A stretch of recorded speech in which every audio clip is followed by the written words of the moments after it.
दिने एक पछुआ अंचल भाव में परिचित कंधमाल जिलार फिरिंगिया ब्लॉक अधीनस्थ आदिवासी अध्युषित डिंडीरा गाँ ग्राम पंचायत एवं प्रवाहित होगाकू लगी विकासर स्रोत। परिवार प्रतिपोषण पर दादन श्रमिक भाव में कार्य करने को बाहर राज्य को जाई बहु निर्यातनार शिकार होइथिबा स्थानीय बासिंदा माने पुणी थरे फेरी आसिछंती निज भिटामाटी को। सेमानंकु सुरक्षित भाव में फेरई आनिबा पई कंधमाल जिल्लापालंकर रहिछि उल्लेखनीय अवदान। महात्मा गांधी जातीय ग्रामीण निश्चित कर्म नियुक्ति योजना एही श्रमिक मानंक मनरे करिछि नूतन आशार संचार।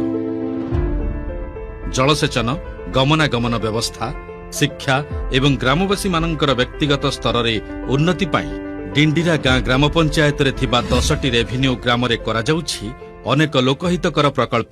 डिंडीरा गाँ ग्राम पंचायत रे 10टा राजस्व ग्राम 11टा वार्ड अछि। एई 10टा राजस्व ग्राम वार्ड रे एमजीएनआरजे रे समस्त गाँ रे भलो रास्ता हो, चेक डैम हो, विलेज ड्रेन हो, रोड हो, रिचार्ज पिट हो, वाट हो, ए सबु एमजीएनआरजे माध्यम रे खनन चली। जो बाहर को जो लोक जाउतिले दादन खटिबा पई सेटा टिके बंद अछि हम पंचायत रे। एही सबु प्रकल्प रे कार्य करिबा पई जॉब कार्ड माध्यम रे नियोजित